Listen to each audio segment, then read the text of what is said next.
I've been backed off and banned from probably close to like 6-7 casinos now in Vegas. And unfortunately, they're all my mom's favorite casinos, so we can't go there anymore. She's told me to stop. So I love this, that all you wanted to do was be a good daughter, celebrate your mom's birthday, and now you're banned from half a dozen casinos in Las Vegas. I know. It's a funny turn of events, but yeah, I blame my mom. It's your mother. She brought me there. I mean, it's always childhood trauma. Exactly. I just wanted to sit with her longer and have more drinks, so... Two introverts walk into a bar. Let's be honest, that's not happening. But here's what did happen. Two introverts sat down for a conversation about creativity and the importance of boredom. Yes, boredom. It turns out boredom is underrated.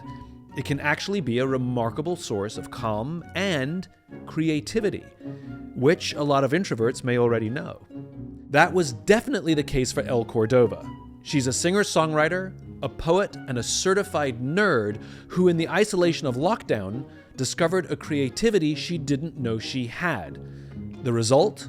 Well, I'm sure a lot of you have seen her sketch about fonts at a party or her poem about the Big Bang, both of which went very viral. Before the Big Bang, there was no up, there was no down, there was no side to side.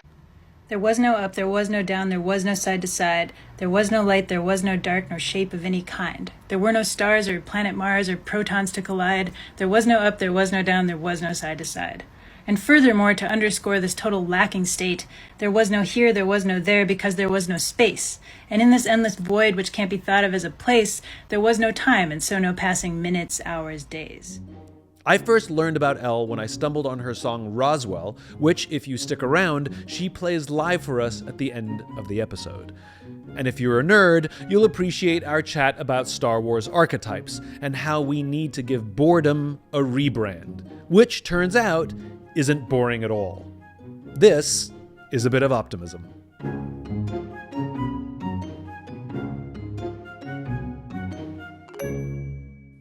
True Classic is sponsoring today's episode. Fun story, I met Ryan, their CEO, over lunch, and I was like, I really like this guy.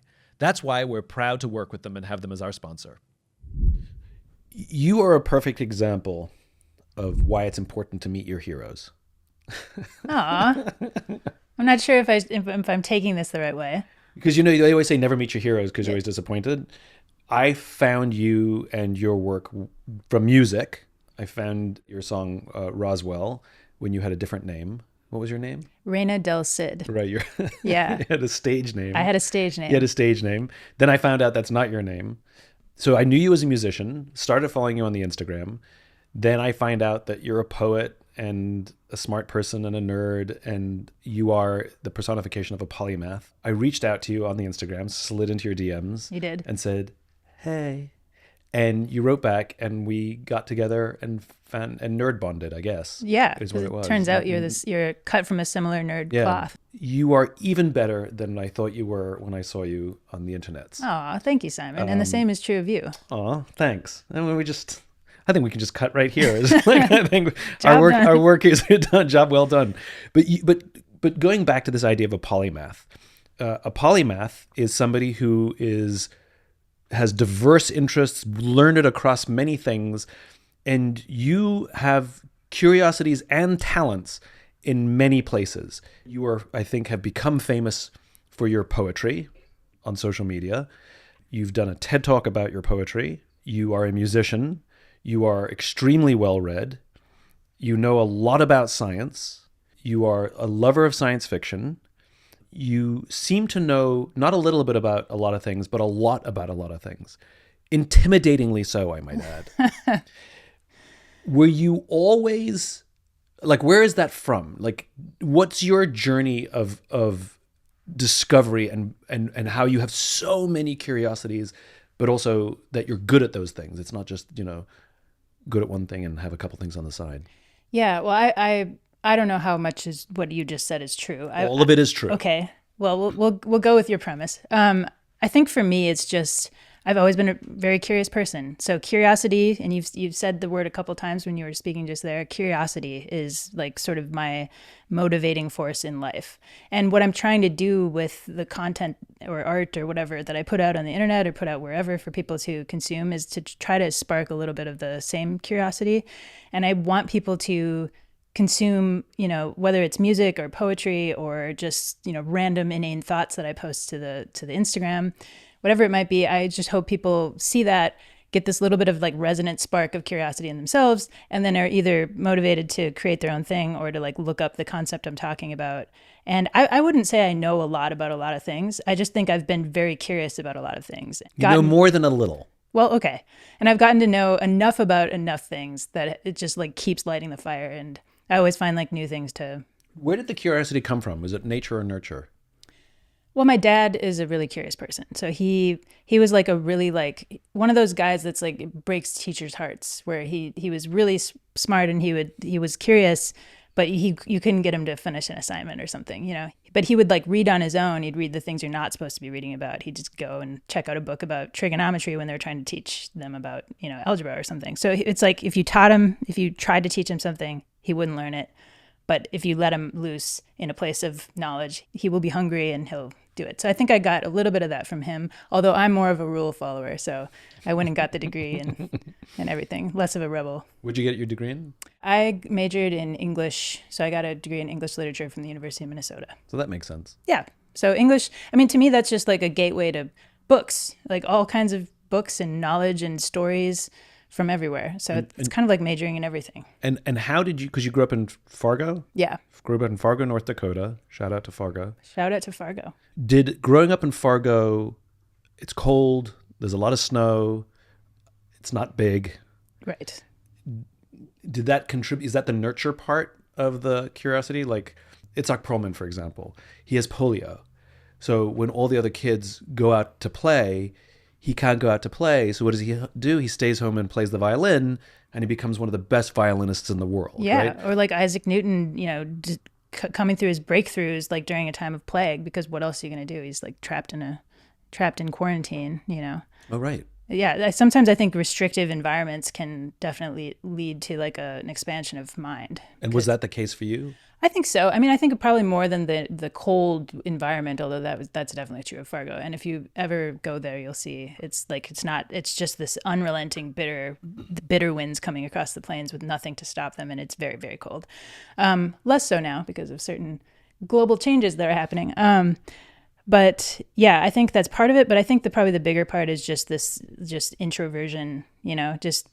I have always been so cripplingly shy, and it's just easier for me to stay in on a Friday night with a book than to like make myself go out and socialize. So I was, even before the age of social media, I was probably spending too much time, alone, and not with a phone, but with, books paper device and like notebooks and stuff. So basically the polymathitude of it all is a defense mechanism to not wanting to socialize.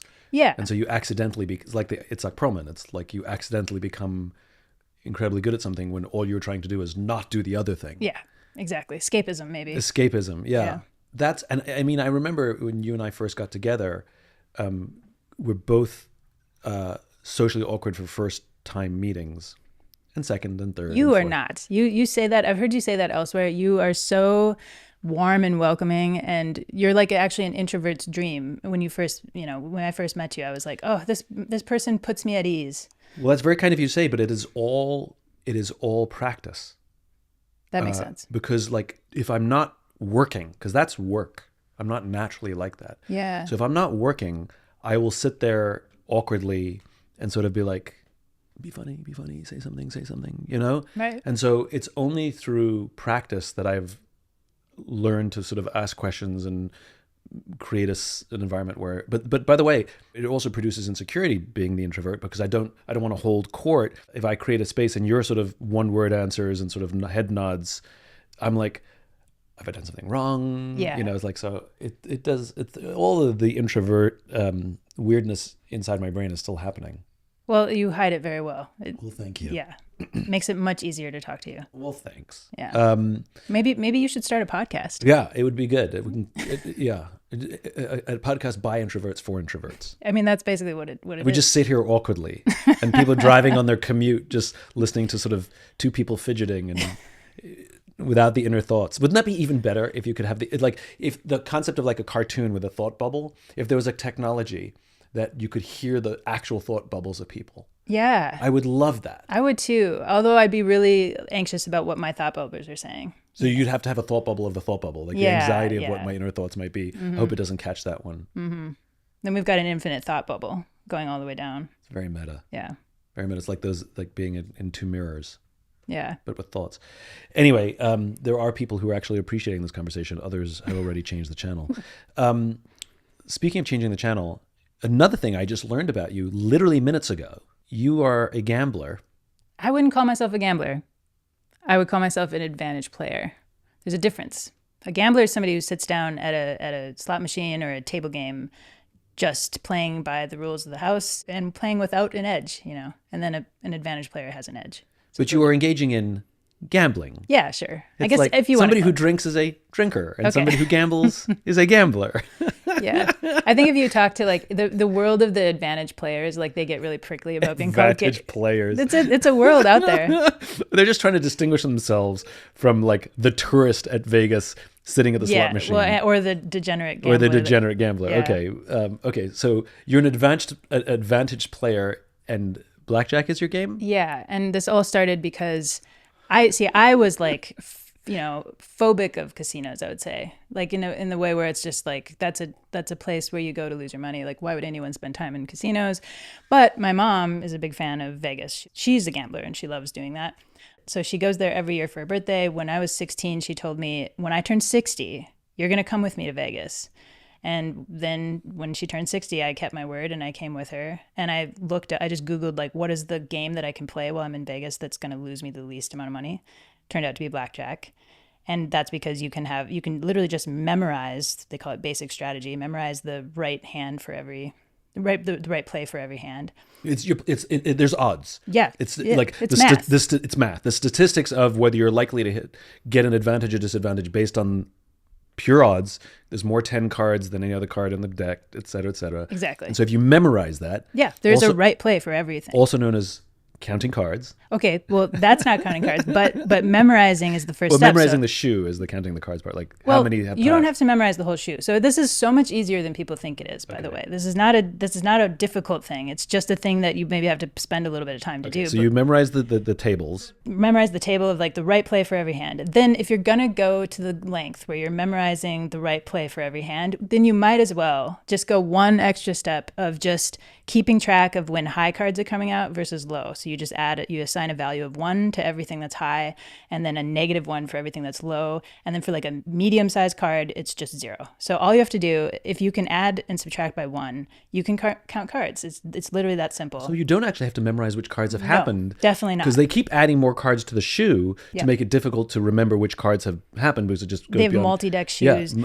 And so to get more accurate, so if you're going to do that, then if you're going to start doing the ones and everything, then you might as well make it even better for yourself and look and see the like discount tray, and then you can kind of divide by the number of decks that are left in the shoe, because these days they're using 6 to 8 decks, Yeah. So to really get an accurate count, you're waiting to the kind of the end and whatever. So it's just like I got into this because I was like, first, just not wanting to lose all my money, and then second, I want to be able to hang with my mom.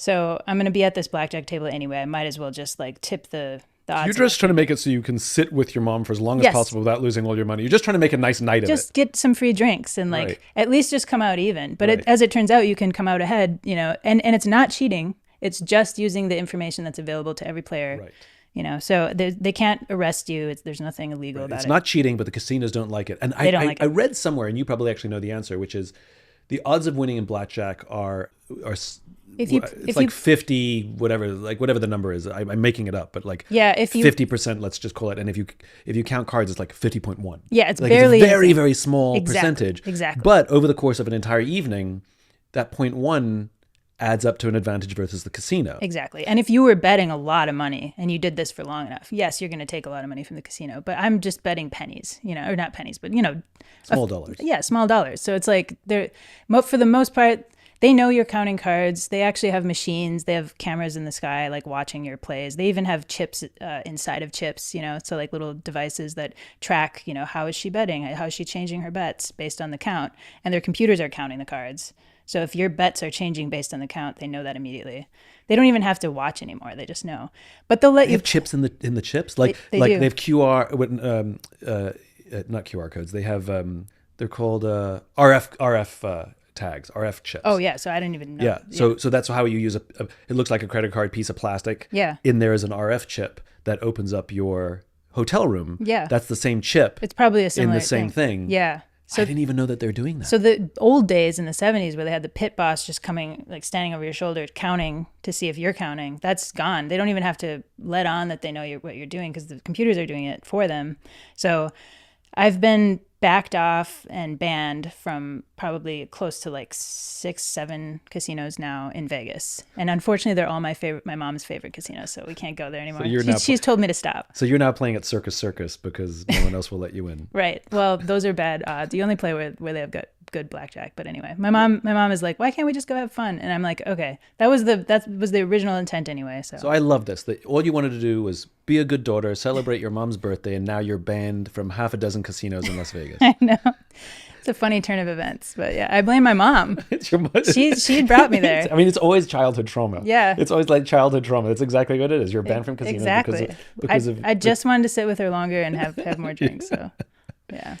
But this is what I love about your brain, which is 99.9% of people on the planet would, if mom says, come to me with Vegas, I just want to have a nice time with you, they would say, fine, I'll spend $100 and then I'll just sit with you or whatever, whatever's in their limits.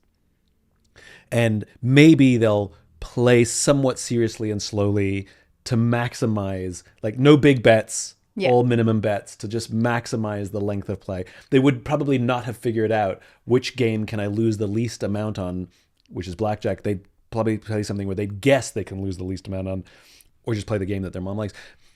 But the fact that you did that and then your brain works in a way that you could not help yourself, but to find the advantage to prolong the game and learn to count cards, this is what I love about you. It's not the bite of the apple you take. We all take the first bite.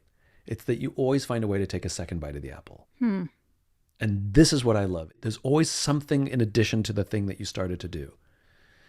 And I'm just trying to think now, like, even your own platform, like you always find a plus one in everything. Even in the way you're trying to sort of like make you have accidental fame. Is it fair to say? Yeah, or is it a little more prescriptive than that? I think I was trying to reach people with my music before I started this whole social media thing. But the fame in a came, different way. You had fame-ish. Yeah. From the music. A very small. A small but loyal group from the music. But when the poems started, and I think it was the font poem that really put you on the map, well, right? The font skit, and really was before that it was the Big Bang poem, which is a space poem that I wrote. That was like probably the big thing that launched my. Oh, that's right. I remember that one direction. too. Who's the other guy? Hank Green. We were just talking about. Yeah, that's Hank Green. The lovely Hank Green. Yes. Okay. Yeah. Okay. So yes, the space poem, the Big Bang, which is, by the way, brilliant poem. So the poem and the skit really launched you. You had viral success. Yeah. Twice. Did you know that was going to happen? No, definitely did not. And really what happened was that I was very much just all in on the musician career. That's what I did for 10 years. I was touring and then, I was kind of picking up steam as we went along. We were slowly growing, and we had these tours set up in like Europe and Australia, and then bam, the pandemic happened. Everything got canceled. Everything we had planned out for that year got canceled. And my first thought was like, oh no, all the money that we're going to lose, and like, how will we pay the bills? And then my second thought was like, thank God, because I really needed a break. I was like getting sick all the time on the road. I had no time to create anything new. I was just playing the stuff I had written, sometimes 5 years ago.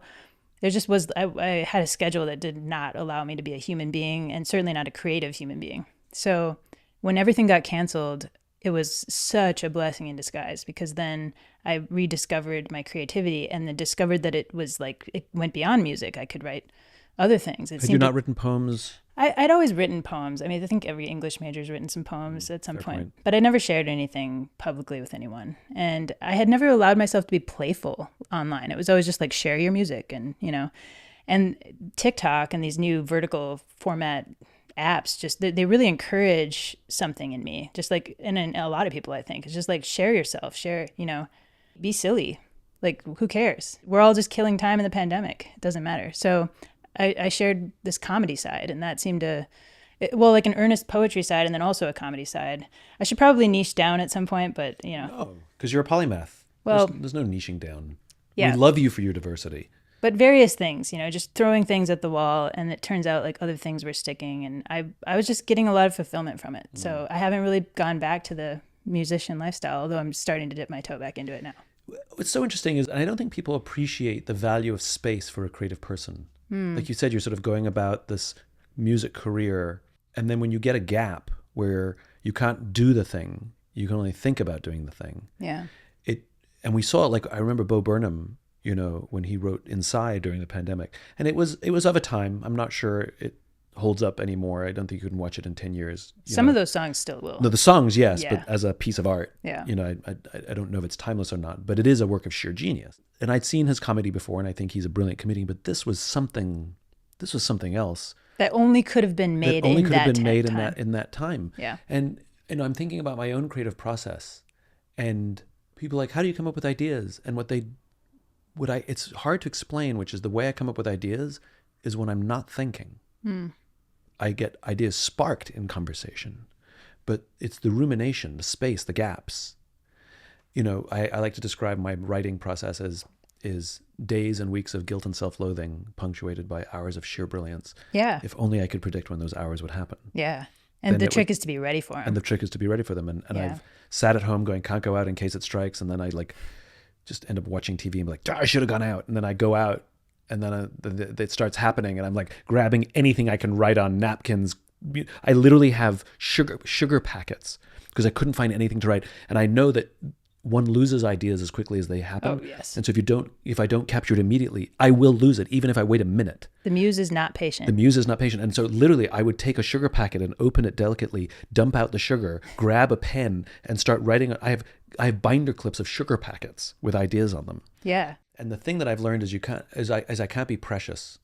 You can't be precious. 99% of the ideas are shit, and the other 1% I can't read my handwriting. Right. So it's the act of the writing that is actually more important, because I sometimes go back and read them. Yeah. But once they're written, for some reason they get stored somewhere else. But this idea of gaps in space, you said it during the pandemic, during watching TikTok, it was unbelievable how funny people were. Yeah. And how creative people were. Like, I didn't realize that people were that funny and that creative, of every age and every disposition, and people are really funny. Mm-hmm. And I don't think anybody guessed that from you, did they? No, definitely not. So yeah, and I think that's true. And also when you're contributing to that and trying to be your own brand of funny and your own brand of witty and, smart or whatever, and to try to contribute to the conversation, part of what I find is helpful is to remember that your audience is also that. It's not just the people making this content, it's also the people consuming. And when you reach a wide enough audience, like, I can say confidently that even my best work, the work that I've spent the most time on, that I've put a lot of myself into, that I've made intentionally very, I've tried to make it witty, I've tried to make it funny.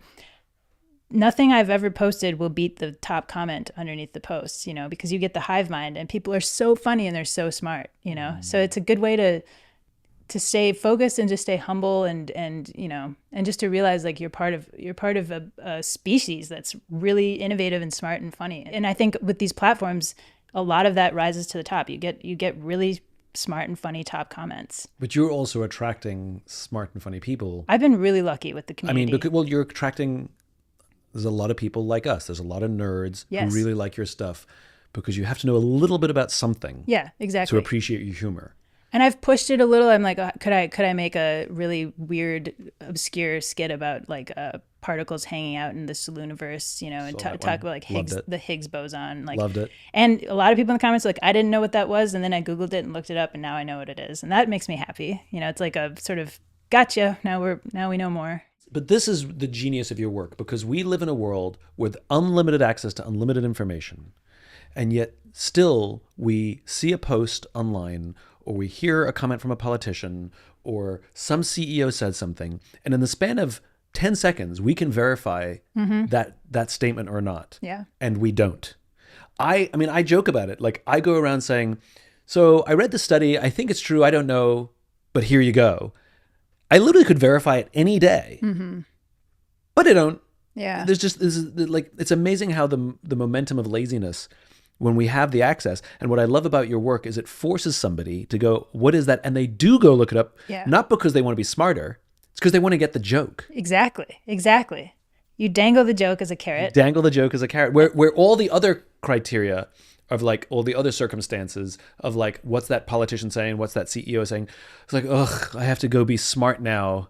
Ugh, forget it. Yeah. I'd rather just react. It's easier. But if the reward is getting in on a joke and getting to be part of this little community where everybody's joking in the comments, then yeah, maybe it's worth looking up what's a Higgs boson, I want to go back to this idea of space, because I'm so fascinated by it, the gaps in space. Do you force your schedule, because you're busier now than you ever have been?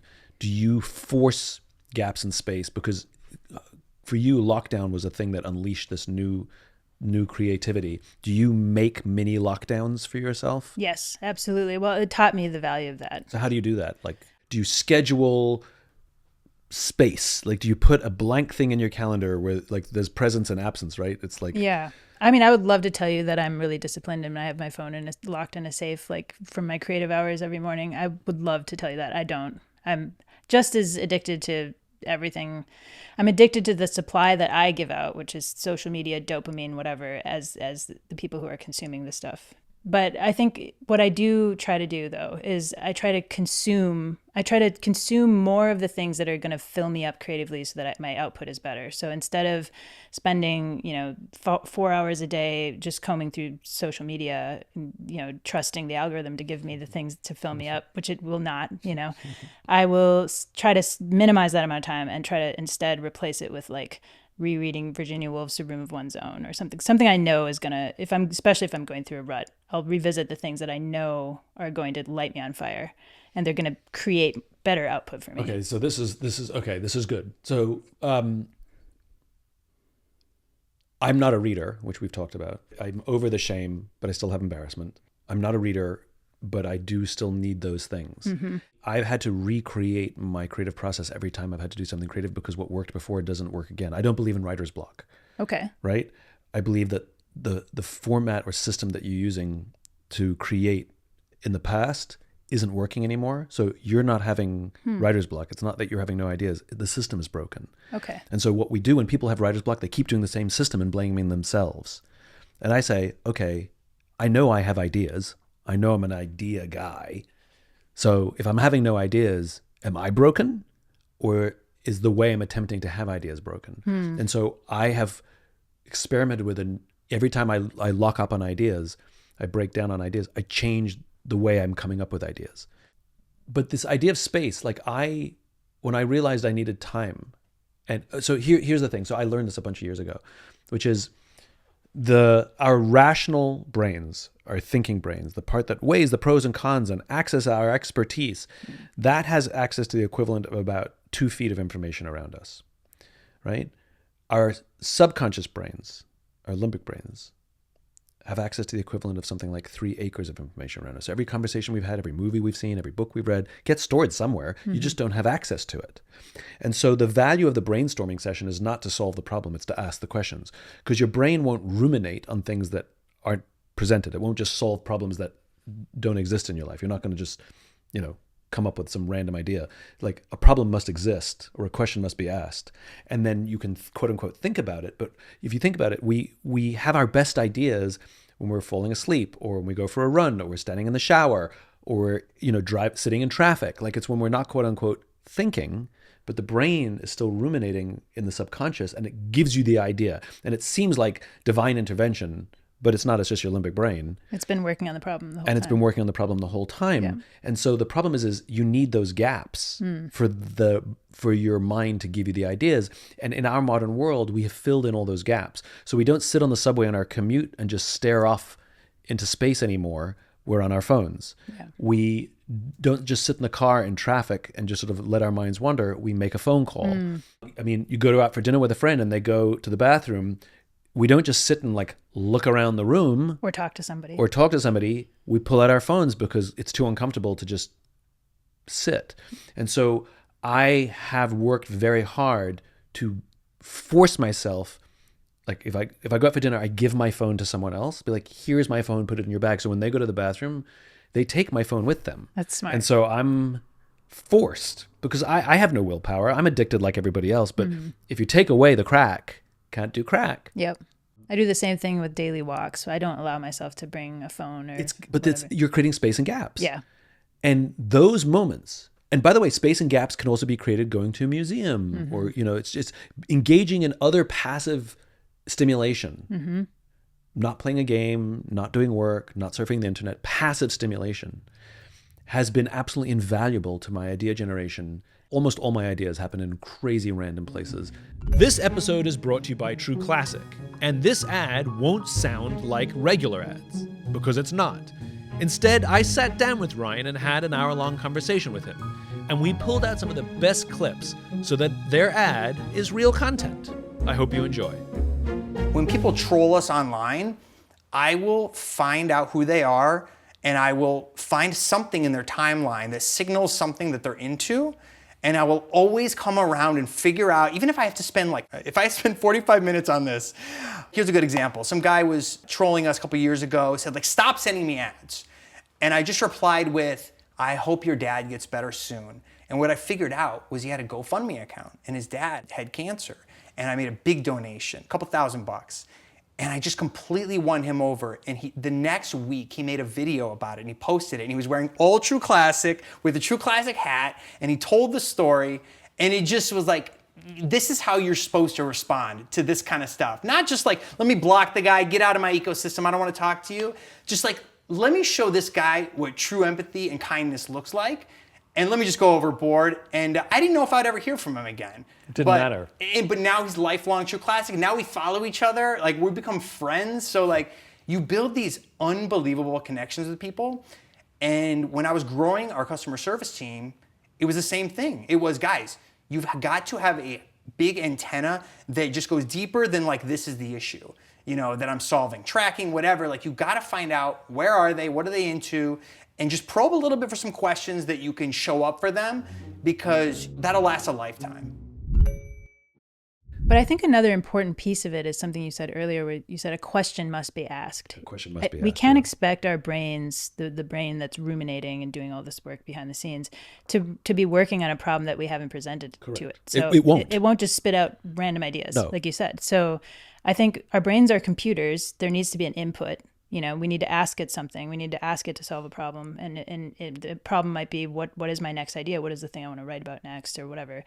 But we need to actively feed our brains those questions and give them something to work on. I think more specific than that too, at least for me, that's where the conversations happen, because the backwards and forwards, yes, there's answers in those conversations, but it raises more questions. And so it's not what's my next idea, but rather why are we friends? Yeah. And then you start saying, why are we friends? Okay, I understand the biology, I understand the anthropology, I can look that stuff up. That's pretty written about. What is a friend? Now it gets complicated. Yeah. So it's not just asking a question, what is my next idea? It's asking specific questions about specific. And they can be big problems, like help me understand the world order as we know it post-Cold War. That's something I've actually thought about, right? What is the new world order? And it's such a big question that it's not going to be one. And that's why all the conversations and all of the articles I'm reading and all of the people I'm interacting who have different points of view, I'll either ask directly, so what do you think about the world right now? And it's all feeding that until at some point you go, aha, I have an idea. You need, I guess, two things. You need to ask three things. You need the question to be posed, big or small. You need to feed it with data through conversations, reading, whatever your chosen preferred way of intake is. And then, and only then, do you need space and gaps. And we do the first, we do the second, we don't do the third. Right. And I think This is the thing. And there's been stuff written about this. There's a basic global decline in ideas. Like the number of patents that are filed these days is vastly fewer than in the past. Wow, that's terrifying. And the quality of the patents is lower. And so like we know that there's fewer ideas that are happening. And I think this idea of space and gaps, and if we're going to be a hyper-scheduled, hyper-connected world, not rebelling against it, just it is what it is, then schedule gaps. See, now I know you are an optimist. This is sort of central to you. It has been, I've been accused of such. I will say the pessimistic take on this is, and I'm not calling myself a pessimist, although I have tendencies, is that now that we have the technology we have, we won't in any meaningful way be able to make those spaces the way that you're saying. And instead, I think what will happen is we'll channel our decision making, our idea generation into our technology. Soon we're going to have, you talk about the decline in patents. We're going to have AI coming up with a lot of solutions for us that we simply haven't devoted the brain resources to think about because we don't have to anymore. We have a much bigger, smarter brain to sort of solve those problems for us. I don't think it's either or. I think it's both. Yeah. I think just as the calculator or the abacus could help us do calculations faster, the calculator upped that ante. Certain things in mathematics or going to the supermarket got quicker. And so I think where math got quicker, ideas will get quicker, but that doesn't mean that the machine has the lock on all the ideas. Right. And I still think that a human-generated idea will always be the kind of idea that it's the asymmetrical idea. It's the idea that nobody could see happening because, and maybe I just either underestimate the power of the machine or overestimate the power of the brain, the human brain, but I have a more pessimistic view in general of I think that machines will take a lot of our purpose, but I do think there will be ways for us to work with them and alongside them to also, generate ideas, continue generating ideas. There'll always be a premium on human-made creations, human-generated ideas. But I do think that a lot of the really heavy lifting, problem solving, the things that you'll need patents for, that's all I think we're going to see a major shift toward. And then the question is, can you put a patent on a thing that a machine came up with when the company who made the machine will probably get the patent. That's where IP law is going to get completely destroyed. Yeah. Have you found this in your work yet? I know in the art world, artists are being asked to sign affidavits to affirm that this was designed or produced by them and not by AI. Or have you found that in your work yet, that people are asking you to say, did you actually come with this or did the machine come up with this for you? Not yet. I'm sure it's coming. And I'm sure I've signed some agreement already that's signed away all my creative rights. I feel it's not just the creative rights. It's they want the affirmation that the person came up with it. That it wasn't AI generated? So like, hey, this cute little skit you wrote, this little poem that you write, like that is in many contracts, yeah. So they want to know that you wrote it and you did not write it with AI. Yep. So that's what I mean, yeah. Which is we're not buying the product, we're buying the story. Yeah. Well, you're buying a piece of the creator. You're buying a piece of, but you're buying the fact that, hey, she did this. Right, exactly. And that there's a premium on the man-made, the human-made. Yeah. And I'm not saying that all like AI assisted art is worthless and should be thrown in the trash. No, agreed. But I do think there will always be a premium on fully human made things. I mean, we don't sit around for fun watching computers talk to each other, play chess against each other. We watch humans play chess. It's more interesting to us. Yeah, they're better at it, but we watch humans. Because we like watching the potential for the mistake. Right. Mm-hmm. It's true. Isn't that beautiful, though? That the reason we find a human game more interesting, even though they're not as good, is the drama of the pressure and the mistake. Yeah. Is the part that we find entertaining. Exactly. It's not actually the gameplay. Right. It's the human drama. Mm-hmm. Oh, I love that. I think one of the really good sides of the AI, and by the way, I can't have a freaking conversation without AI coming up. Oh, I'm sure this is just right? all over the podcast. Every conference, every other talk is AI. And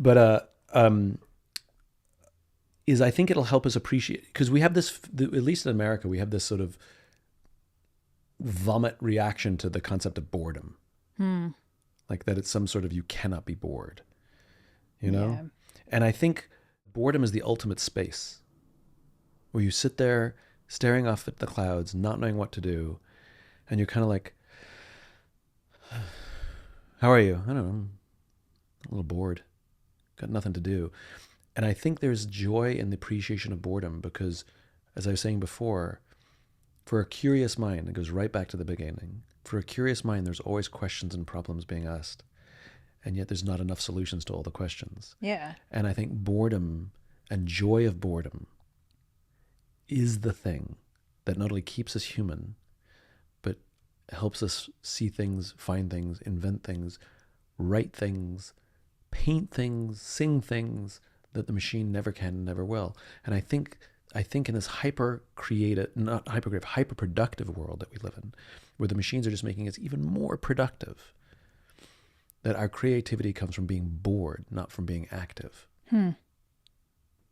Yeah, I think I agree because boredom is the very space you were talking about. We need to create spaces where we can allow ourselves to, and I don't know if boredom is exactly the right word, but allow our brains to be freed of distraction. By boredom, I mean I have nothing to do. Yeah.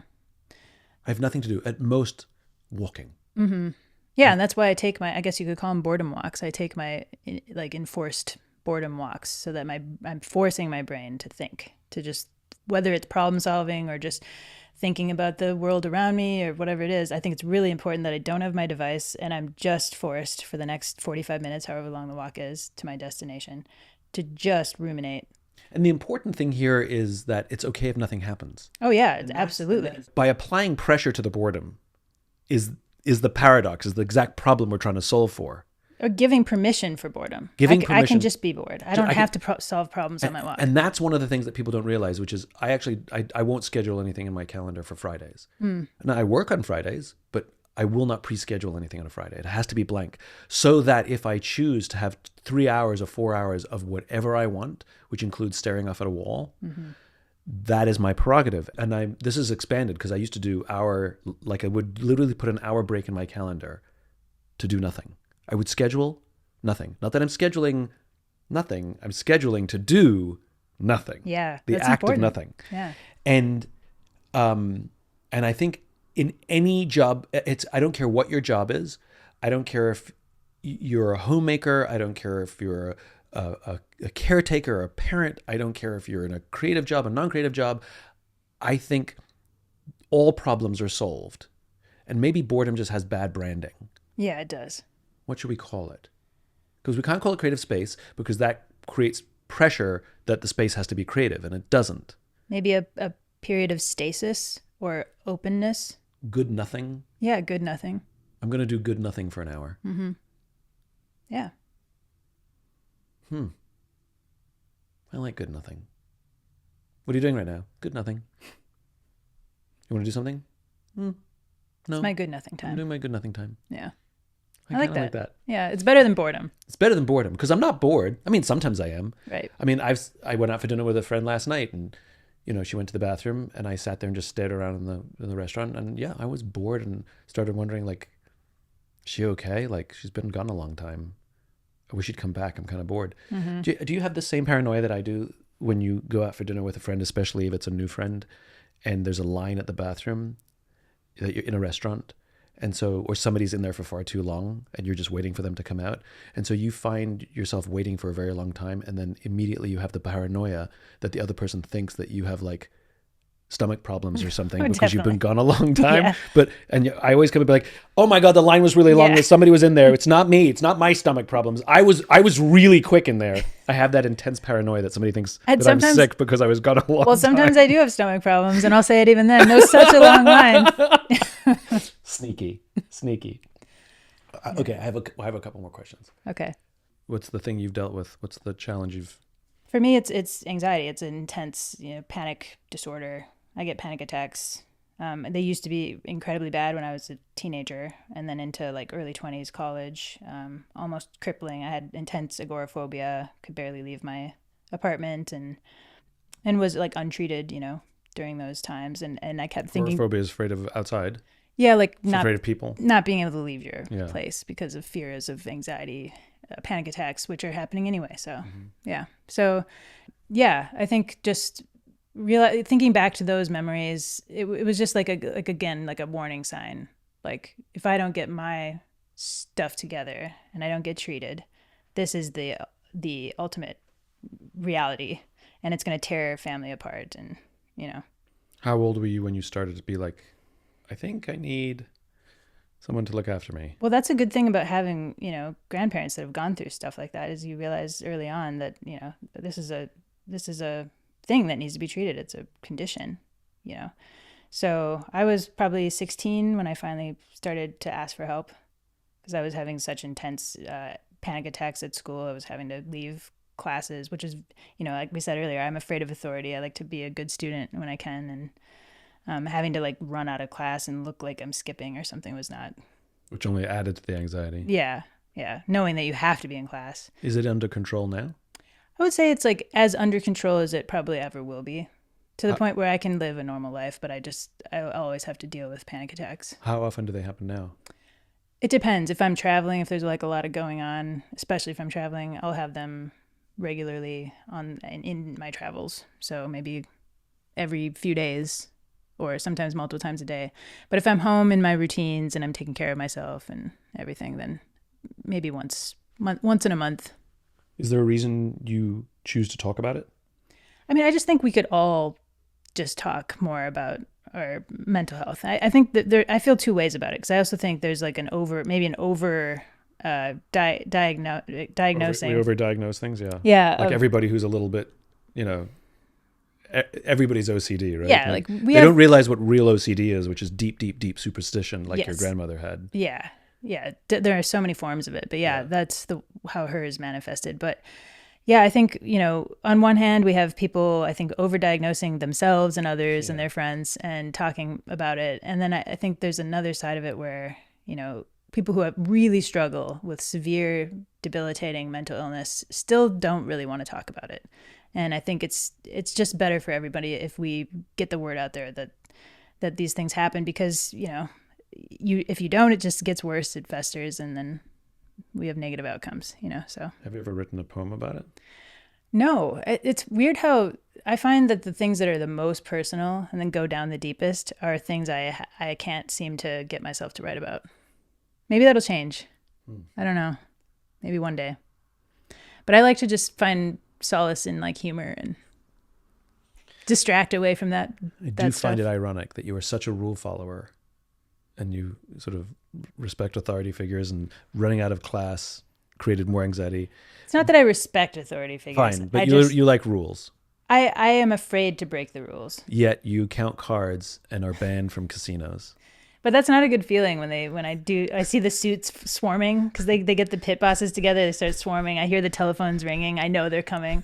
I hate that. I get all sweaty and then Do you try and anticipate it and leave before they throw you out? No, I just let it happen, because it's just better to know, because sometimes you're wrong. Sometimes they're actually just hanging out talking about something else, and then they all disperse. So no, they'll come over, and they're generally pretty nice, I will say. We haven't broken the law. Well, right. They'll say something really sweet like, "Ma'am, I'm sorry, but your play is just a little too advanced for us.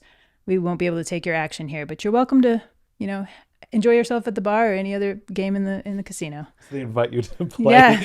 They invite you to play craps. You're welcome to lose your money at our other places where you don't have the advantage. So other ones ban you though from the whole premises. So it just depends on if you get a mall cop type pit boss. So yeah. By the way, I have to insert a warning. If you're listening to this podcast, the conversation is about to get incredibly nerdy, and we're going to talk about Star Wars and archetypes and in-depth characters. And if you don't know what we're talking about and you don't like Star Wars, perhaps go listen to another podcast right now. Yeah. So you and I, the first time we met, we very quickly bonded about our love of science fiction. You skew Star Trek. I skew Star Wars. I mean, I love them almost equally. That is not true. If you put a gun to my head and you told me I had to only keep one, I would say Star Trek. I know that, because there's no such thing as I love Star Trek and Star Wars equally. It is impossible, and it doesn't exist for anyone. I come very close. Well, you're the one. It's but just you that still skew. It's you just still skew. only because there's more of Star Trek. I've spent more hours. I've logged more hours. There's more to consume. Whatever. So whatever the reason. I just want to belong to both fandoms. No one is 50-50 on Star Trek and Star Wars. Everybody skews one way. I like Star Trek. I love Star Wars. Yeah. I like Star Trek, and I like different Star Treks. I'm a Trekker, not a Trekkie. Okay. which means I like Next Generation, Ah, which apparently they call themselves Trekkers. I didn't know that. I mean, Maybe I'm not a real member of the community. maybe I'm wrong or it's outdated because there've been so many Star Treks since then. So I don't know what the new bifurcations are. Or there wouldn't be bifurcations because that's only two things. But I don't know what the new delineations are. But it was my understanding when Next Generation came out that you were a Trekker if you were like into Next Generation. You were a Trekkie if you're into the old Captain Kirk stuff. Okay, I learned something new. That's amazing. I don't think I didn't notice. My bedazzled. Yeah, this is amazing, and I don't know how the camera angle is, but I love that I'm associated here with the dark side. You are associated with the lone With rebel Mandalorian, hero. Yeah. And I like that because in my mind, I think I've said this elsewhere, Star Wars is not the story of the Skywalkers. It's not even the story of a beautiful rebellion against an oppressive regime. It's the story of a brilliant political strategist named Sheev Palpatine, whose Machiavellian plans were foiled by dumb luck and familial relations. And if I get canceled for anything off of this podcast, it's going to be for being a Palpatine apologist. I just love Palpatine as a character. I know you do. Yeah. I mean, yeah. You just have to admire the man. It's like he'll stop at nothing. He stops at nothing, well, like most villains, but he goes so much further because he lays the most intricate plan. And it's just airtight. I mean, he creates the Clone Wars. He's orchestrating things on both sides, you know. Yeah. No, he's an evil genius. Just an intense genius. And also one of the most gifted Force users of all time. Happens to be both. Happens to be an evil mastermind and a gifted Force user. It takes both, you know, Anakin and Luke. It takes a cheap shot betrayal to kill him in the end. And that doesn't kill him. And a great actor. Because pretends to be good when he's really bad and like got everybody fooled. His genial senator, he's just personality. What a sweet old man, you know? So charming. And then his like dark, horrible voice. Right. It's such an incredible, like it's the perfect amount of camp in that voice. It doesn't go too far somehow, but it's just perfect. And one of the things I think that the reason Star Wars is important in the world is because the archetypes of all the characters are so true, so consistent, that you can learn about anybody by saying, which one are you? Mm-hmm. And like, are you a Han Solo? Are you Luke Skywalker? Are you C-3PO? Are you R2-D2? Are you Darth Vader? Like everybody knows who they are, and you can know everything. Like I have a friend who's like, oh, I am so C-3PO. Like that's. I also have a best friend who is 100% C-3PO. And you know everything. Okay, so let's compare. I'll just tell you what my friend was like, and you tell me if your friend was the same. Okay. Like service oriented, like loves to like take care of people and like get things done for them. Mm-hmm. Finds joy in like getting through the checklist. Mm-hmm. Extremely organized. Yes. Right? Yes. This is what I'm saying. They're archetypes. So you can learn everything about a person simply by them telling you which Star Wars character they find most like them or most drawn to. So which Star Trek character or Star Wars character are you? So I am an equal lover of Boba Fett and Han Solo. Okay. I'm full. If you force me, like gun to your head, pick one. I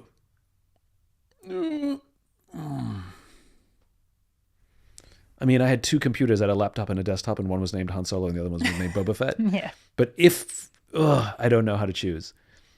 Can you guess why I like those? No, I'm trying to imagine. You and I have hung out a little bit. We're not besties, but you know me enough, I think. I mean, I can tell you I thought about it plenty. Well, why Boba Fett? Tell me that one. Okay, well, I can't talk about Boba Fett without talking about Han Solo. Okay. They're both incredibly independent, right? Like Boba Fett is just, he's a bounty hunter, but he works for himself, right?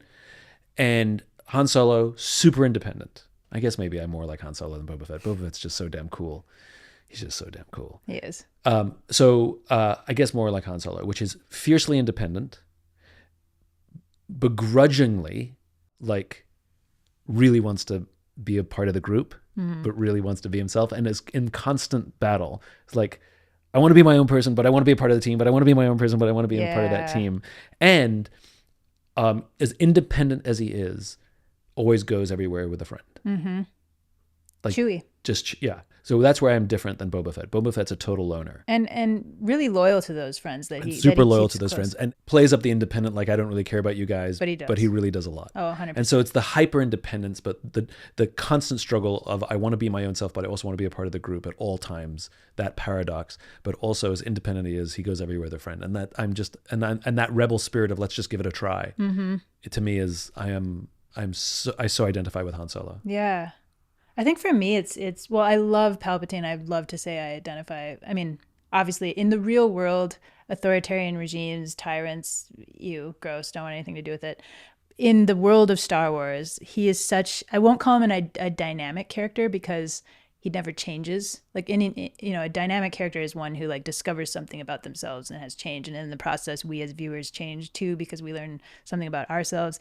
That's not Palpatine. He literally never changes. He's static throughout. But that character is so well drawn, and so. So what about you? Is Palpatine? Well, he's a planner, and I like to be a planner.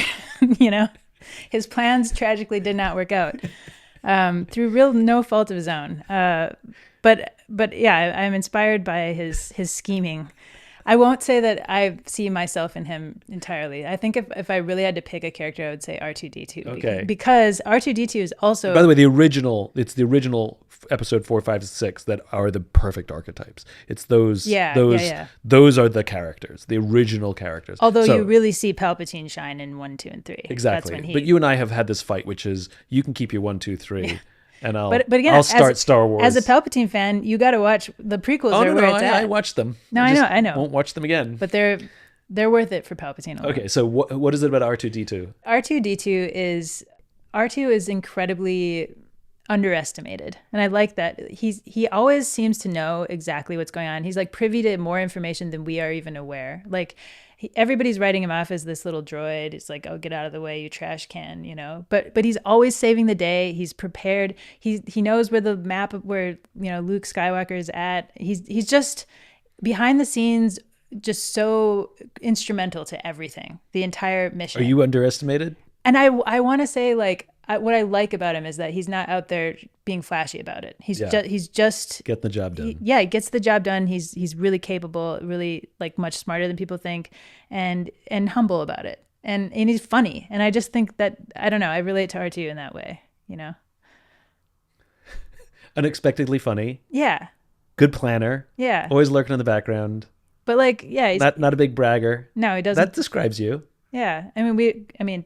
To be fair, we don't know what he's saying. Only C-3PO can understand. Right. But we assume that C-3PO is accurately translating because that's C-3PO's nature. He's a translator. And I love the relationship between them because R2 is always like checking C-3PO, who is kind of braggadocious and But anyway, I really like R2-D2. He's probably the most secure character in all of them. Yeah. All of them have their baggage, and he doesn't. He's kind of like. He just gets the job. He just gets his shit going and gets the job done. And there's a reason why Anakin, bends over backwards to protect him and through the Clone Wars, the animated series. And take him with. Yes. He's the chosen. There's an episode where he almost gets left behind, and it's like, oh, it's a lost cause. It's just a droid. Just let him get destroyed with the ship or whatever. And Anakin's like, nope, I'm actually going to go risk my life to rescue he's my a droid. friend. Right. Yeah. So. I think that's a perfect way to end this and to move into Roswell, which is, I think you are a friend that everyone would be lucky to have you by their side. You are R2-D2. Thank you, Simon. I won't call you C-3PO because you're not that. I'm not that. But you're Han Solo. So yeah. I am. Can I ask a favor? Yeah. This is totally selfish. Totally selfish. Mm-hmm. I've discovered you because of this magical song called Roswell. Oh yeah. My favorite thing about the song is it's accurate. It's every line, intensely accurate. Every line, and I knew the story of Roswell. Yeah. And how it became a thing that it wasn't. It's not aliens, but it's funny. Mm-hmm. And I love that every line of that song is an education. Like if somebody sings along, they're smarter. Here's one thing though that I kind of got slightly wrong, and I'm going to take this opportunity to correct myself. So I mentioned the CIA. And technically, the CIA was created like a month after. It was the OSS. Yeah, I don't know. Was it? I don't know the exact. I mean, it was CIA-ish. Right. It was the precursor. But the CIA was formed kind of in the wake of this event. Yeah. So maybe because of this event, we don't know. But I did mention that they called the CIA, which technically they couldn't have done that. They couldn't have done that, but they called the OSS. But it's a fun line. It's a a great fun line. line to put in there. So let's just be clear what happened at Roswell. I mean, Yeah. well, actually, we don't have to. My ask is, can you please sing the song? Yeah. And I can tell you exactly what happened in Roswell by singing the song. But first, tell us the origin story of the song. How did that song come to be? So Tony and I were, Tony's the lead guitarist in my band, and we were coming back from Minneapolis having played a show, and we decided, since we were coming close, we're going through New Mexico to get back to LA. I was like, we have to visit Roswell. Like that's got, as a space nerd, Right. you know. It's Mecca. I'm less into conspiracy theories, but whatever. I just wanted to see it. So we stopped through Roswell. We were there for 2 days, and then on our way out, we were actually about to leave. The van broke down. So, and it broke down hard. Like they had to get like some obscure piece that they needed to send in. And we ended up being there for 10 full days while the van was being fixed. 10 days. 10 days. I mean, that's like that's a long time to be. It was a lot. And they kept saying, and Roswell's in the middle of nowhere, right? Yeah, there's not much to do other than learn about the incident and go to the museum and all the like kitschy alien things. It's great. I mean, even the McDonald's there has like alien. It's like a spaceship, and it's really a cute town. I liked it a lot, and everybody was super nice. So I was asking locals about it. I was going to the museum. I was reading books about it. Like, what else are you going to do for 10 days in Roswell? And then I was like, we have to write a song while we're here. So before we left, we wrote the song, and then we filmed it in front of the Roswell like water tower. I hate to point this out. Okay. But Roswell was your lockdown. It was your blank space. It was your good nothing. Yeah, it was. And good nothing. You had nothing to do. You Yes. were bored because you've exhausted everything there is to do in Roswell. The only thing left to do was to be creative. Exactly. That's And exactly so right. Maybe we shouldn't call it good nothing. Maybe we should call it Roswell time. That I like that. I need some Roswell time. Yep. I need to be stuck in Roswell to create something. Mm-hmm. I like it. It's great. Roswell time it is. Okay. So amazing. We have Elle Cordova and Tony Lindgren, and they're going to perform Roswell for us. Yay. Yes, we have to do it.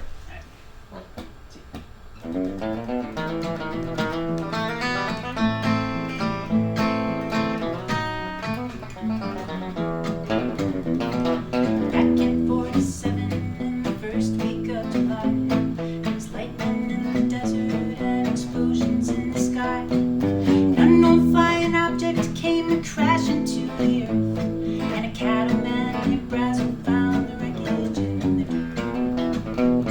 He gathered up some scraps and then he brought them into town, and the people gazed in wonder at the marvel he had found. They found the county sheriff and they called the Air Force Base. They called the DOD and then they called the CIA. There's big news today out in Roswell, that sleepy New Mexico town. And Major Marcel, what can you tell us about Roswell? Well, the Roswell Army Airfield sent their finest personnel. A rank-and-file officer was young Major Marcel. The major told his story and it echoed round the globe. Flying saucer captured at Old New Mexico. But the orders came from Washington, materials were changed. The town was hushed in silence and McRazzle was detained. They scooped up all the evidence and flew it to Fort Worth. Staged a couple photos and the headlines were reversed. There's nothing to see here in Roswell. Torn up old weather balloon, and Major Marcel was mistaken as well about Roswell. Get it, Tony.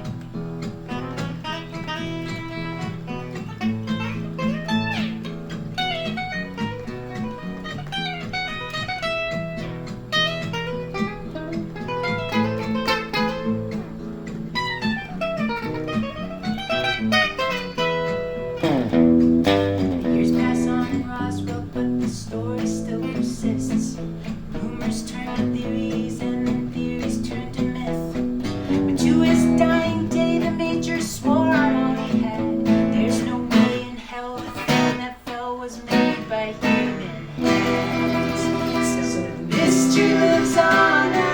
Roswell, that sleepy New Mexico town, and Major Marcel, what couldn't you tell us about Roswell?